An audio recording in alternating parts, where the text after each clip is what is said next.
Hello and welcome to the 6.1 lecture. Today we're going to look at writing linear equations in slope-intercept form. And this is a big skill that we want to be able to have in order to take any information that we're given and put it into our best equation of a line, and that being slope-intercept form. With some of them we have a couple different ways that we can do it. Or there are a couple different ways that we can do it. I've typically just stick to one way, and then if that doesn't work, make sure that you let me know. If that doesn't work for you, make sure you let me know, and we'll try to figure out something different. So in order to write things in slope-intercept form, we should remember what slope-intercept form looks like. It looks like y equals mx plus b, where m is my slope, and b is my y-intercept.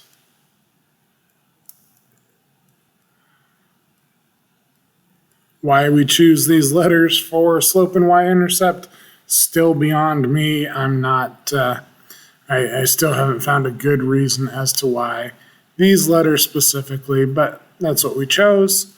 That's what's been used throughout a bunch of years, so that's what we're going to go with. So we're going to go over how to write an equation when we're given different sets of information. At the start, we're going to be given just a graph, okay? And I typically follow a certain set of steps in order to find the information that I need to write the equation in slope-intercept form. The two things that I need the slope and I need the y-intercept. That's why writing in slope-intercept form is typically the easiest and most helpful. There is an easier form that we could use. In fact, it's typically easier to use point-slope form to write an equation. But we don't use point-slope form all that much, so I'm not as concerned with writing in point-slope form. So if I'm given a graph, it's actually the easiest version of this. We want to identify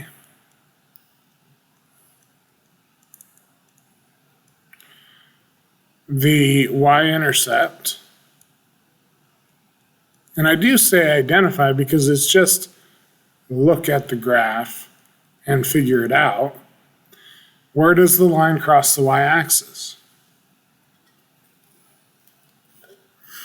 And I notice in the first one, it crosses the y-axis at 4. Okay, so we would say that, all right, well, that means that b equals 4. The second step is I want to find the slope.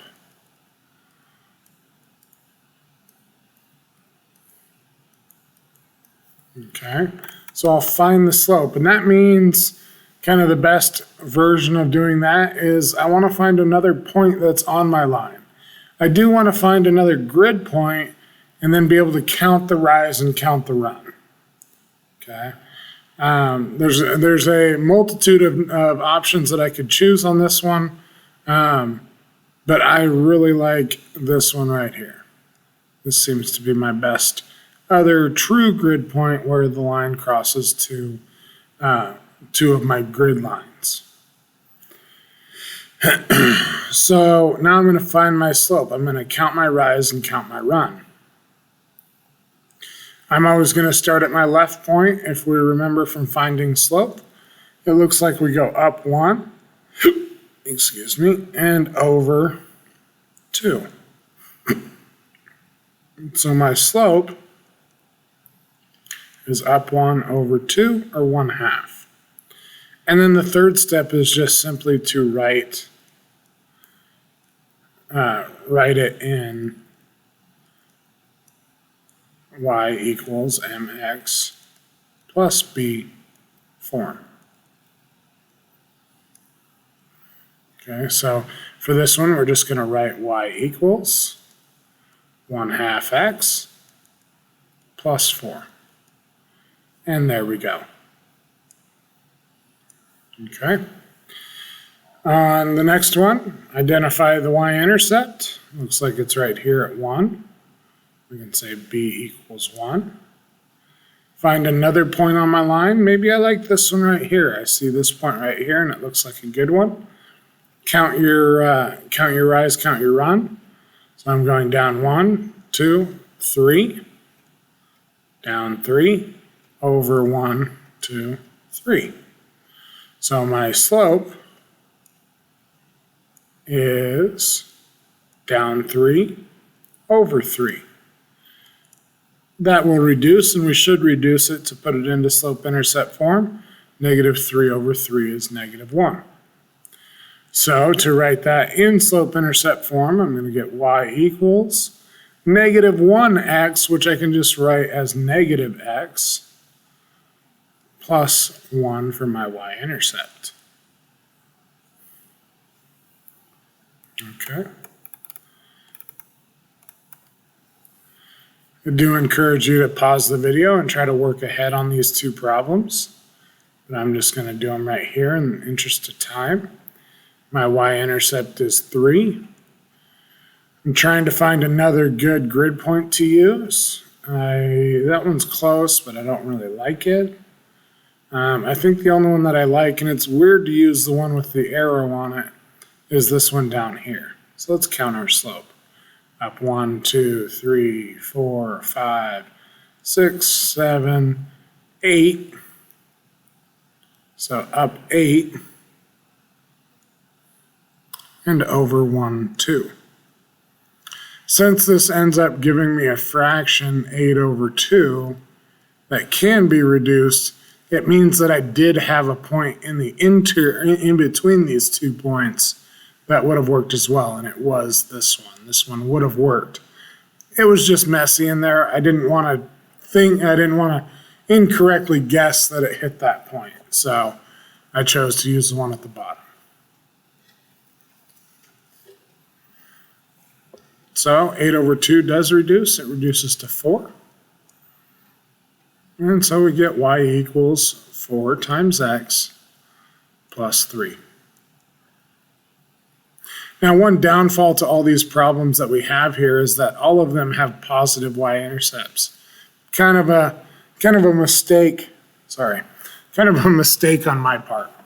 If we had a negative y-intercept, we would just write that as minus whatever that y-intercept was. Last one here, we have a y-intercept of 2. B equals 2. And trying to find another point, no in there, nothing in there. It looks like right here is our next point. So this, if we did it right, should give us a fraction that won't reduce. Let's see, it goes down 1, 2, 3, 4, 5, and over 1, 2. Down 5, over 2. So my slope is -5 over 2. So my slope-intercept form is going to be -5 over 2x plus 2. A very common mistake that you want to look out for is actually probably one of the most common is forgetting to put the x there. I'll have a lot of students that incorrectly write, and I know what they did. They did all the good work. They found all the information that they needed, but they'll say -5 halves plus 2. Those are just two numbers. We could combine those if we wanted to, but you notice that they forgot the x there. So be on the lookout for that. Obviously, that's not the right answer, because to get the equation of a line that has any kind of slope to it, I need an x and a y.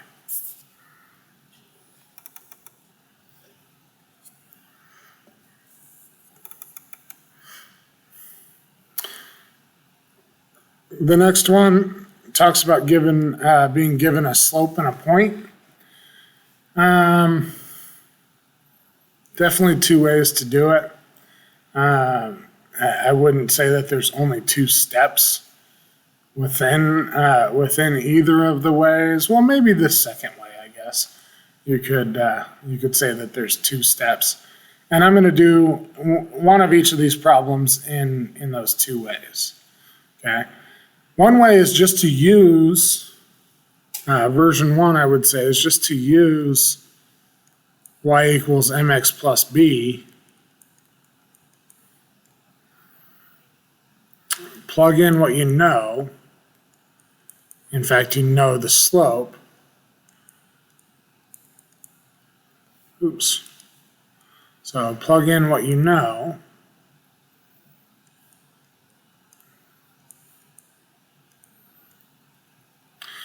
And that being plug in the slope and plug in the point, and then solve for b.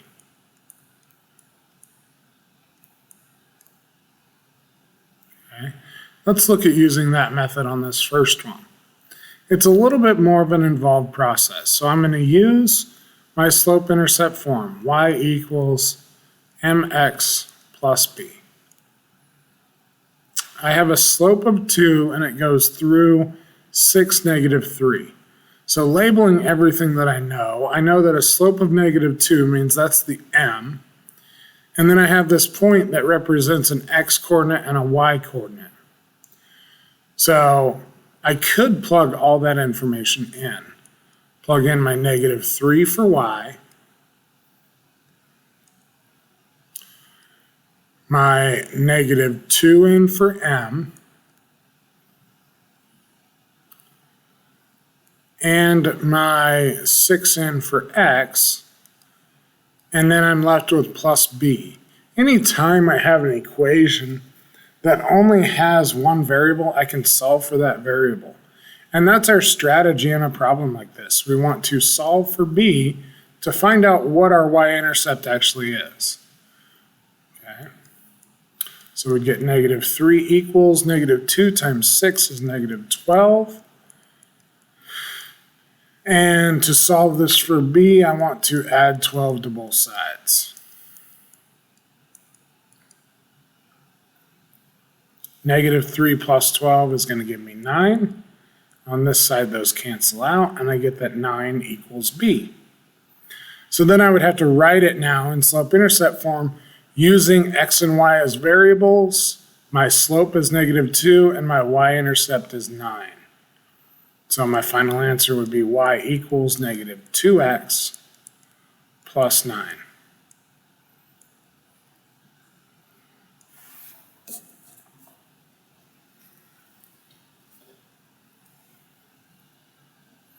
An alternative process that we could follow is to actually use point-slope form.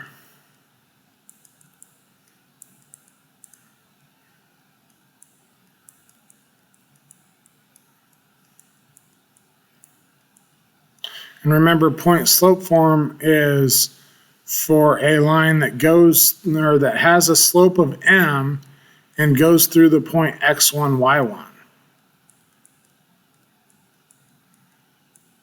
Okay, it goes through the point x1, y1. And then using that, you would have an equation that had both x and y in it, and you would want to then solve it for y. Solving for y gives you the slope-intercept form. I keep messing that up. So let's look at how we do that, because it is a little bit nicer. Okay, I'm going to label what I have. I have m, I have x1, and I have y1. And I'm going to plug those pieces of information into that point-slope form of an equation. So here we have y minus +2 equals my slope, 1/3, times x minus -3. So a couple things that we see right off the bat, we see that we have minus a -3, which is actually going to turn that into x plus 3.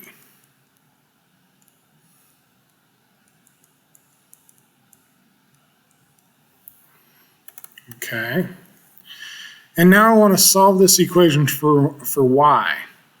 And so I do want to move this 2 to the other side, but I want to simplify what's going on over here. That simplification is going to involve distributive property. Okay, so we're going to have y minus 2. 1/3 times x is 1/3 x. 1/3 times 3 is just going to be 1. And now I can add 2 to both sides. And over here they cancel. And over here they give me something else. Now this is kind of ironic that it ends up circling all the way back to what it was originally. But that's the process that gets us there. 1 plus 2 is 3. Okay. So that's another way to do that. I'm not going to say that one way is better than the other. It's just what makes more sense to you, what you would rather do. The biggest issue with the second version is that it involves knowing or remembering point slope form and how the negatives kind of make everything work a little bit differently. Okay, I think we got a couple more examples of that. We do. So let's get these ones done. I'm going to follow the same process. I'm going to do this one thinking just y equals mx plus b, the whole process of solving for b. And on this one, I'm going to use the y minus y1 equals mx minus x1 and solve it for y. And again, I'm just leaving it to you to find the method that works best for you.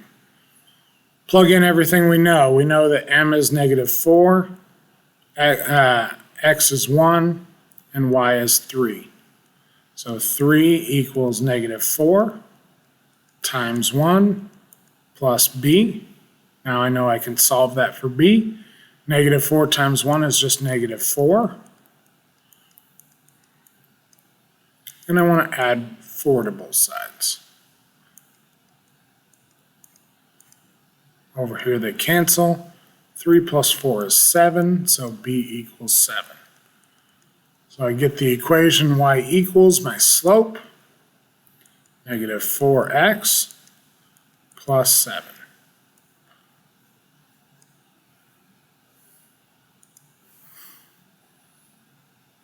And on this one, I know that I have m equals 1/2, x1 equals 2, y1 equals 5. So y minus y1 is 5. 1/2 x minus x1 is 2. And we do get some good math that works out over here when we distribute. 1/2 times x is 1/2 x. 1/2 times minus 2 is -1. We're going to add 5 to both sides to solve this for y, to get it looking like y equals something times x plus or minus something. These 5's cancel out and I get y equals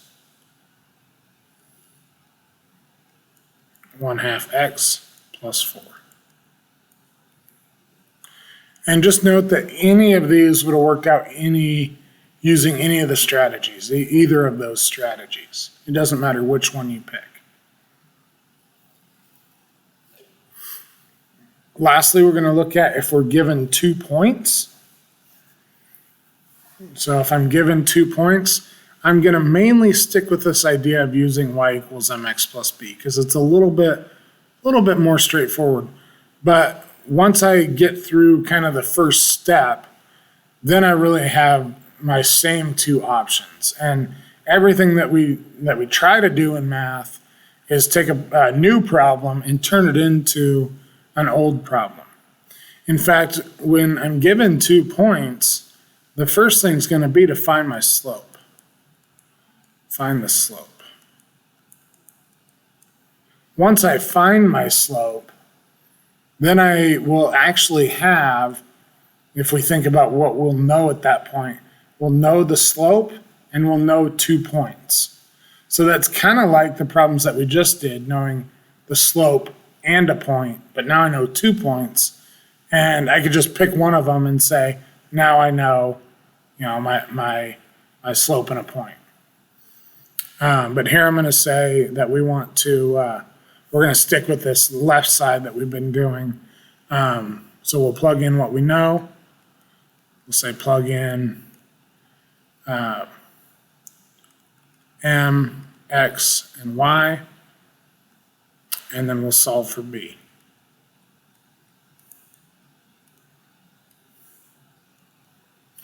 The trick is we got to remember how to find slope. Slope, when I'm given 2 points, is y2 minus y1 over x2 minus x1. So we're going to have a little bit of work to do that.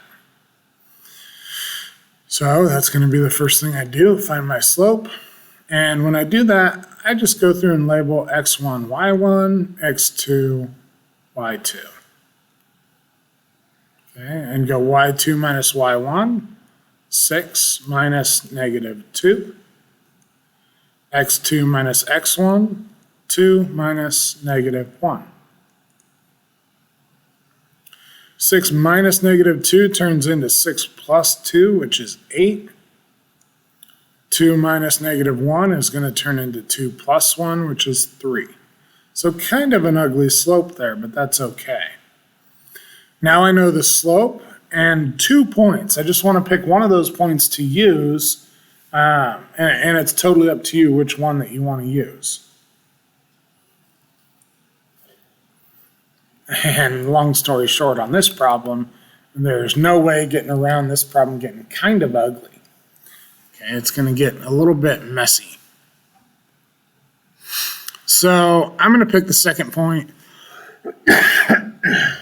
just because they're both positive numbers. So I'm going to pick that second point and work with that. So plug in what I know. I know y is 6. My slope is 8 over 3. My x is 2. And plus b. And I want to solve this for b. Now, in order to do that, I have to go 2 times 8 thirds, which is going to end up as 16 thirds.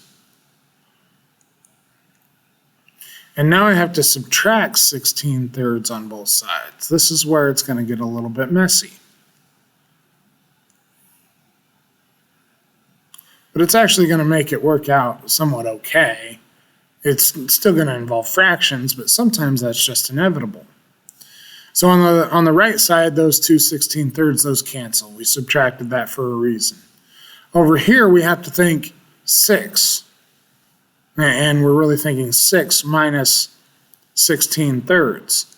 So a little bit of a review on how to subtract fractions. I need common denominators.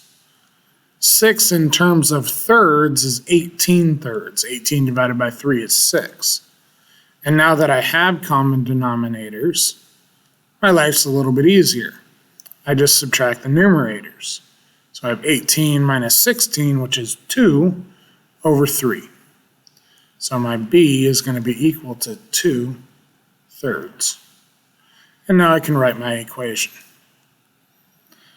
We have, oops, not 16 thirds. We have 8 thirds x plus 2 thirds. So not only does that, kind of give us an ugly answer, but also if we had to graph it now, it would still be a little bit ugly. I'd have a y-intercept at 2 thirds, and I'd have to go up 8 and over 3. That'd be a little tough, but doable still. All right, next one, find my slope. x1, y1, x2, y2. My slope, y2 minus y1 over x2 minus x1. 1 minus 4 is negative 5. Sorry, negative 1 minus 4. 5 minus 1 is 4. So I'm stuck with 5/4, another fraction, as my slope. Maybe we can make it work out a little bit better for us. Next thing I want to do is plug in what I know. First, I have to pick a point. I'm going to pick this point because, again, they're both positive. The numbers are a little bit smaller, so when I multiply by them, I'm not going to get huge numbers. Okay, so plug in what I know, y, and I'm thinking y equals mx plus b.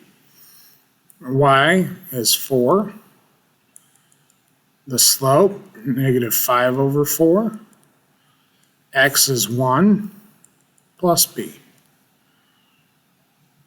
Okay. Negative 5/4 times 1 is negative 5/4. And so again, I need to subtract, or actually in this case, I need to add by that fraction. I'm going to add 5/4. And again, I need common denominators. That turns into 4 in terms of fourths. We kind of think of 4 equals 16 over 4, because 16 divided by 4 equals 4.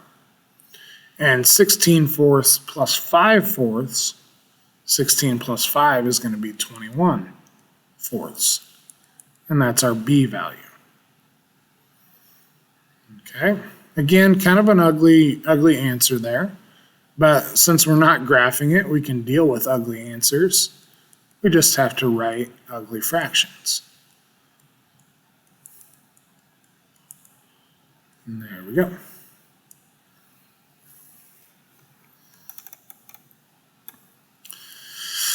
And the last two here, let's go with our x1, y1, x2, y2. y1, x2, y2, and find our slope. y2 is 7, minus y1 is negative 3, x2 is negative 3, minus x1 is 2, and this minus a negative 7 minus negative 3 is going to give me 7 plus 3, which is 10. Negative 3 minus 2 is negative 5. Hey, look, we got a slope that looks okay. 10 over negative 5 is going to be negative 2. So my slope is negative 2. So plug in what I know. Pick a point. I'm going to pick the first point. The numbers are smaller. But it would work out the same if I would pick the second point. So plug in what I know. Negative 3 equals my slope times x plus b. Negative 2 times 2 is going to be negative 4. And I want to add that to both sides. Negative 3 plus 4 is positive 1. So I have a y-intercept of 1 and a slope of negative 2.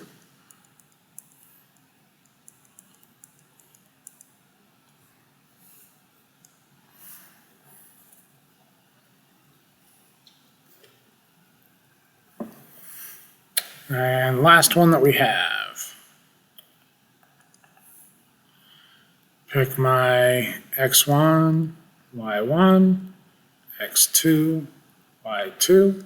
So if you can't tell by now, there's a lot of things in math, especially in algebra, that I turn into very, very repeatable sequences. And I do the same thing every time. And I'm not just doing this as a teaching method in terms of writing x1, y1, x2, y2. I do that so that I keep it straight and I understand what I'm thinking.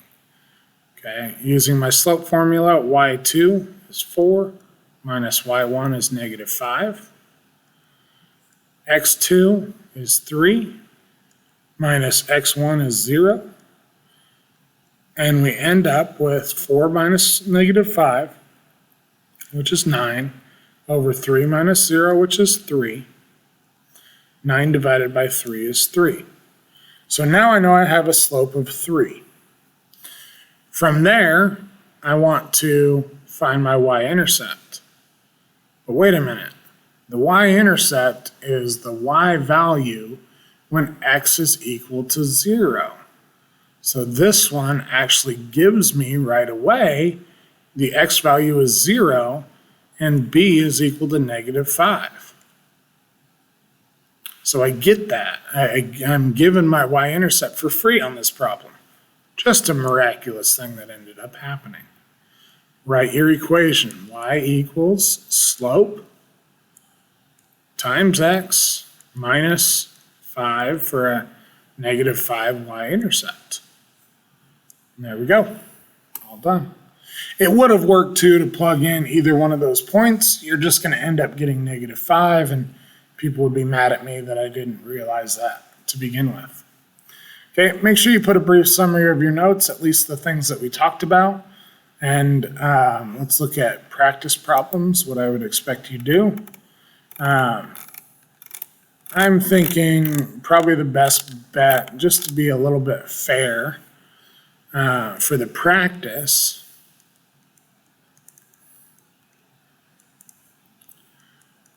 I want you to pick 2 per section. I want 2 of those done in each of those 3 sections. So those are the 3 types of problems that we went over. I want you to pick 2 of those per section. Application-wise, let's see. I am going to expect that we just do number 1.